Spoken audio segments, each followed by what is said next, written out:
Hello, everybody. My name is Paul Quinney, and this is the Flames Faceoff, brought to you by the Hockey Writers. Now, this is a weekly show where we bring together some of the best writers we have in the Calgary Flames writing pool, and we discuss all things Flames.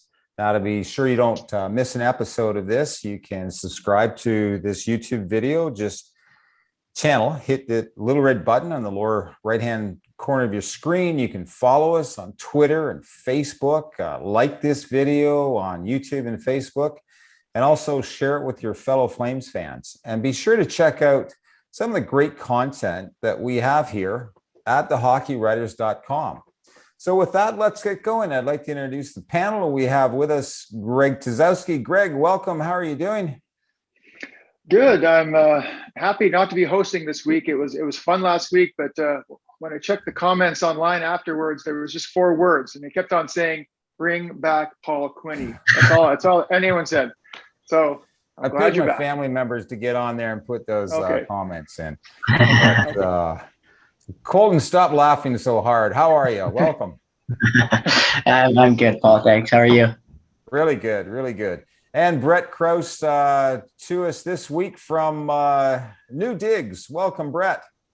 Yes, thank you. I just managed to get my internet up just in time to get going, so here I am. Well, hats off to your internet provider. We didn't want to miss you this week. But what I thought I'd do is we, as writers, have spent the season holding the Calgary Flames accountable. And we do have standards for this show. And I thought, you know what, we should hold ourselves accountable. So what I did this week was I went back, I looked at the articles that we had written just prior to or very early in the season, looking for predictions. And there were some bold ones in there. So I thought, okay, let's trot them out and expose the ones where we really blew it and have some fun. So, Greg, let's start with you. So in November last year, you wrote an article arguing that Mark Giordano should, you didn't say would, but you said he should step down as captain, relinquish the captaincy. And you suggested Sean Monahan, Michael Backlund, or Matthew Tkachuk as the possible captains. So knowing what you know now, after the season's over, what would you have walked back there? Well, first of all, I didn't really think he would do it. I'm just saying that maybe it was time for a change in leadership. And as it turns out, we may have one at the end of this year if he gets picked by Seattle in the expansion draft. So I might have been a little bit accurate in the fact that we might get a new captain for next year, but I would walk some of that stuff back definitely because Sean Monahan is a prime candidate to be, driven out of town with a trade because he had his worst year as a Flame, and he's been a good good leader, I think, but he hasn't been like a surefire captain kind of leadership. So he was kind of my dark horse, and the main contender was Matthew Tkachuk, and he was supposed to be the next big thing, the big captain. And he led the team in points last year. He was going to take the next step, but he had a very disappointing year, and there were some questions about his kind of leadership role as well, when the team seemed to kind of not really turn on him, but they didn't really have his back when he was during the big puck flipping incident against the Toronto Maple Leafs. So his stock has dropped as well. And it's funny, I've been following a lot of Flames boards and Flames fan pages online, and some people have actually been elevating, Michael Backlund as a potential captain for this team. He's kind of soft-spoken, but he's like one of the longest serving Flames. Like him and Giordano have been there the longest, and maybe he's the front runner.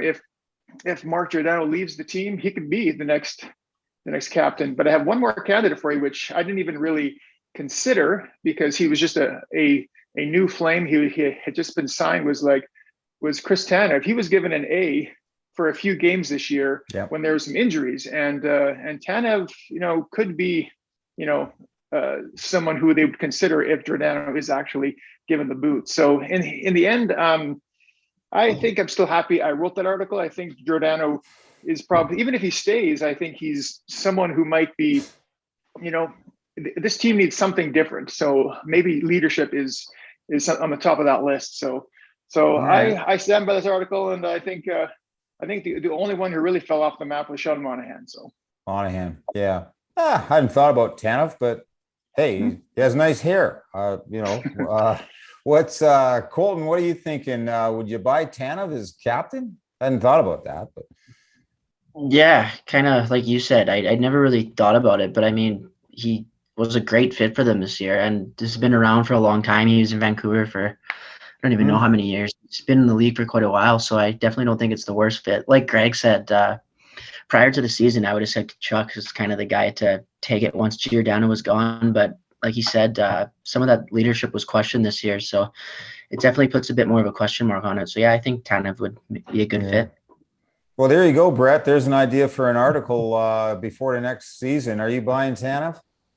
I think I'd be surprised, but not at the same time. I think it would be an odd decision, but it wouldn't be a wrong decision, I don't think. Because, I mean, you look at Vegas, and they didn't have a captain for their first 3 years, traded for Mark Stone at the deadline, and now he's the captain of the Golden Knights. So I think it wouldn't be an odd situation, and definitely a veteran guy who probably has few things to say in the room. So yeah, I think that would be just as good of a decision as Backlund, I think. Okay. Well, Brett, don't go anywhere, because I'm going to bring us back to the predictions and the humble pie that we're all going to eat today. If you weren't a writer, you'd be a natural born politician, because I really had to look hard through your articles to find something that you went out there and definitively made a prediction on. And I had to wait until January, the first 10 games. And you wrote an article, 10 takeaways from the first 10 games. And I'll just review them fast. You said Johnny Gaudreau was back. I would argue on that one, except for the last few games. I don't know that I'd give you a passing grade on that prediction. You said Lindholm was having a quiet, successful start at center. I thought you deserved an A. Mangiapane should be in the top lines. Okay. You said Rasmus Anderson is taking his place on the top pairing with Gio. Didn't work out so well. And then you said the rest of the defense was playing above expectations, including Valimaki and Nesterov. So of those 5 predictions, if I can call them that, of the failing grades that you got, what was your worst prediction? What was the one you're most embarrassed about, and what happened?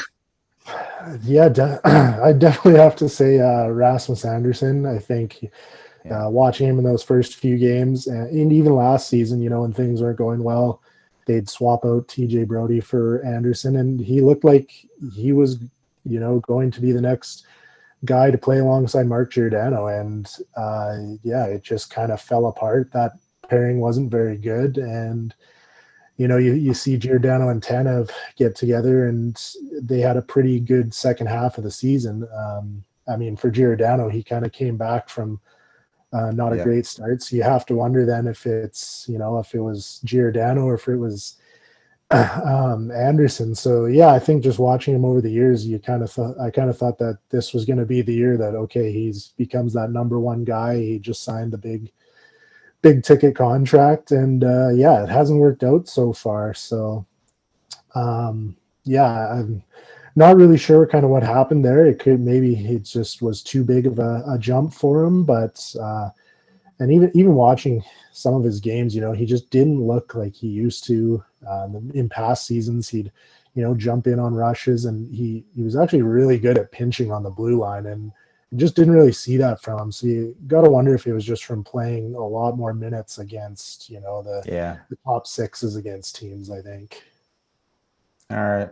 Well, Colton, you're up next, but before we get at you, are you going to let Brett off the hook there? Was Anderson his worst prediction, or were there others there? Yeah, I mean, I don't think any of those were too crazy, especially early in the season. Like you said, I thought Rasmus Anderson was poised to have a big year this year. So yeah, I don't think there's anything too outrageous there. Yeah. Greg, final word to you. Well, it's funny because I remember writing in a Flames Weekly early in the season how good that pairing was, that third pairing. It was Nesterov and Valimaki. And I was kind of reading some of the advanced stats that I was seeing on some other blogs and websites. And those two guys were playing well above expectations for the first, several games. So like that prediction was bang on. I was just kind of surprised how much Valimaki's season went like this, up and down. Like that was definitely up. And then he was a healthy scratch, multiple times in that second half. And he didn't seem to be a good fit with Sutter. So it's like I was on board with a lot of those predictions. And especially I thought Valimaki looked great off the start of the year. And I too thought Rasmus Andersson was poised to be, our next big guy. And he still might be. Like we shouldn't write him off just yet, but he's still a young guy. So no, I don't think there was too craziness there, but in those predictions. But that Valimaki thing sure changed. They flipped on its head for the second half of the year. So Colton, I have to give you full marks. You really made gutsy predictions right at the start of the year. Didn't hold anything back. Went out there on a limb. You wrote a piece before the season started on the Flames. You reviewed the Flames' worst contracts. And what you argued was that Milan Lucic is one of the worst contracts. I think you said it was one of the worst contracts in the league. Derek Ryan, you said wasn't really needed and wasn't worth the money in his contract. And said that Chris Tanev was a bad signing. Is there anything you'd want to walk back now, knowing what you know? That last one, I think just looking, I was really hesitant on that signing. Just a guy, I want to say he was 30 at the time, and just his games played over the years in Vancouver. Like I think he played over 60 games, like 3 out of 8 seasons. I could be a bit off there, but he was hurt a lot.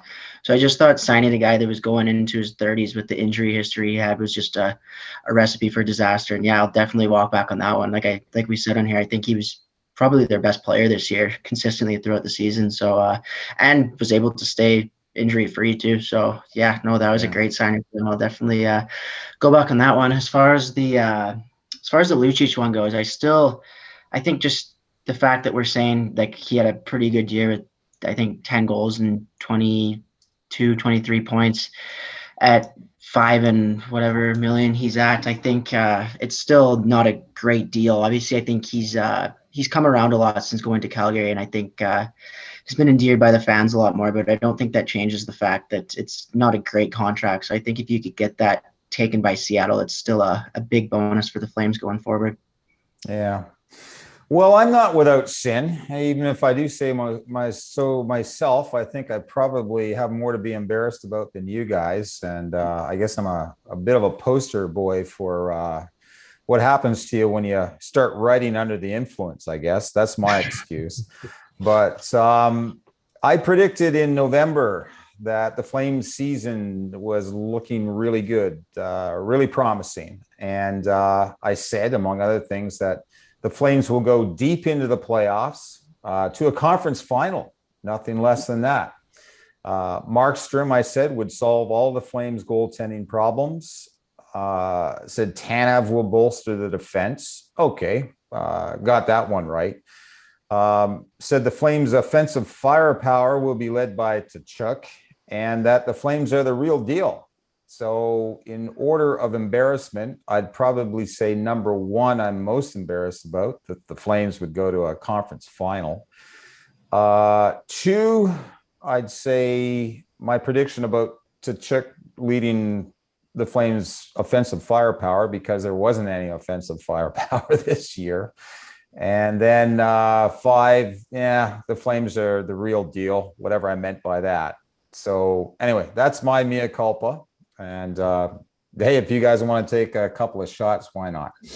Well, I think the Flames are the real deal in the same sense that James Neal is still the real deal. So that's, you can take some heart in that. But I thought the Flames would be a playoff team. So I can't give you too much flack on some of these because I didn't know if they go to a conference final, but I definitely thought to be one of the top four. And I was all in on Markstrom. Like I did these, it was early season report cards or mid-season report cards or something, and I gave him like A. Like he was one of my top 2 or 3 guys that I had given him, and he did have a great start. So I'm not gonna slam you too much for some of these. Firepower, yeah, like that's they really missed a lot of offense from some of their top guys this year. So don't feel too bad about it. Don't feel too bad. All right. Thanks, Greg. That's consoling words there. I appreciate it. But I think the trick here is, guys, we'll have to make a pact that before the start of next season, we do not do a show here that has any predictions in it, or we wear disguises or something. Just a couple of quick hits here. Connor Mackey was named the AHL Canadian Division All-Star, and he joined some other Flames with that, earning that distinction, including Glenn Godden, Matthew Phillips, Rasmus Anderson, and Andrew Mangiapane. He becomes an RFA, restricted free agent, on July 28th. A quick yes or no from the panel. Do the Flames sign him to a deal this summer? Greg, yes, or what would you say? I'd say yes, because I think they're still kind of searching to kind of fill out that third pairing. And so I think he could be a good option for them. I say yes. Colton?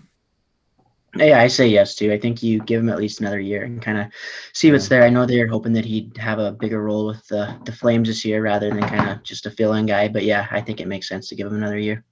Yeah, Brett, what's your take on that one? Yeah, I'm absolutely with the guys here. I think, he had a goal and 2 assists in 6 games with the Flames, and he put up, I think, 13 points in 20 or so games with Stockton, and he was, the number 1 free agent coming out of college last summer. So I think it's a no-brainer. I think he's on a good trajectory right now. So I think he's got a good shot for that third pairing even next season. All right. Well, continuing on with other RFAs, I'd like to get your take on the rest of the players on the list. So there's Dominic Simon, Artyom Zagadulin, Big Snag Zag. Thank you, Greg. I can't get that one out of my head. Yep. Oliver Shillington and Glenn Godden. So if you guys were Treliving, would you sign any of them? And if so, who? Greg? Simone, not in a million years. He was a failed experiment. And I didn't really see enough of Zagadulin. Like I kind of didn't really follow the HL as closely as I should have. And he played in parts of one game, he filled in. So I don't really know if he's a guy going to move forward with. I would say yes to Godden and maybe to Shillington. Like Shillington might be someone who's going to get picked up in the expansion draft possibly. And I can't really figure out what the Flames want to do with this guy, because they signed him at the start of the year, and I think they thought he'd be a part of their top 6 or top 7, but then he just sat on the taxi squad the whole year. So I don't know if they're going to re-sign Shillington. So, but I'd say yes to Godden. I think he'll be serviceable, and and I think that's about it. Yeah, Colton, of the guys on that list, who would you re-sign, if any? I agree with Greg. I think Godden's the most likely. I don't know if he would necessarily earn a spot next season, but I think he's a guy that would be a first call-up basis. And then, in terms of Shillington, he's a guy that I've wanted to see more of. I was really hoping that he would play more this year. He's still remotely young. Like his numbers, at least at the AHL level, are impressive. I was really hoping to see more from him. I don't really know if they would re-sign him other than for Seattle reasons, like Greg said, because they don't really seem to think over very highly of him. So I would say Godden's probably the most likely of those 4. Brett, who would you be re-signing if you were the GM, if any? Yeah, I'm in the same boat here. I think, Godden's your first guy you call up due to injury. Just from his current performances, I think he's got some work to do if he wants to crack the roster. And I'd like to see them bring back Shillington, because he's still just 23, I think, and there's still some room there to improve. But yeah, like Colton said, it doesn't seem like they're overly interested in playing him. I don't know if that was for Seattle reasons this year, so they didn't, get a look at him, but he also has over 100 games experience, so they probably have a good scouting book on him anyway. So, I'd probably bring back both those guys. Yeah. Well, let's move on to UFAs, unrestricted free agents. The list is long, and I guess the Flames have to decide, do they keep a couple or none, and then go into free agents or the trade market to replace them. I'd like to get your take on that. So on the list, we've got Derek Ryan, Josh Levo, Buddy Robinson, Brett Ritchie, Joachim Nordstrom, Nikita Nesterov, Michael Stone, third string Louis Domingue, and Zach Ronaldo. So, Greg, let's start with you. I know, third string Domingue is probably on that list for you, but anybody else? Well, I just wanted to see him play, but I think the fact that they only played him one time might be kind of the writing on the wall for him. I thought he'd get a few games down the stretch, but he played one game, so I'm thinking maybe Louis might be out the door as well. As much as I hate to say it, because I wanted to see him in there. I think guys like Zach Ronaldo and Buddy Robinson kind of cancel each other out. They're kind of the same kind of type of player, and maybe they resign one of those guys, but maybe Buddy Robinson, he's younger, but. I think Michael Stone, believe it or not, I think they would probably offer him another 1 year league minimum deal, because he keeps coming back. He's like, can't get rid of that guy. He's like gum in your shoe. He's just, the Flames keep coming back to Michael Stone. And I don't really blame him. He had a good performance this year. And, it's funny. We talked a lot about Derek Ryan, but if you can get that guy on a much cheaper deal, he's 32 years old. I think now he's getting up there. I think they could bring him back for a cheaper deal. Other than that, I don't think anyone else is really sticking out, standing out to be brought back. But a couple of those guys should definitely get a look. Colton, who would you look at, if any, on that list? Again, I feel like I'm just kind of repeating Greg, but the one other guy I don't think he had mentioned that the coaching staff seemed to like, so I think might get a chance, is Brett Ritchie. I think. Okay. Greg did say him. Sorry about that. I didn't say him, no. Okay, yeah. So he was a guy that he got some looks in the top six this year. I know most fans weren't thrilled about that, but I think when he played in the bottom six role, he I think he looked fine in that. And I think, like I said, I think Sutter seemed to really like the way he plays. So I wouldn't be overly surprised if they brought him back on like a cheap 1 year deal. Brett, what's your take? Who are you bringing back, if any?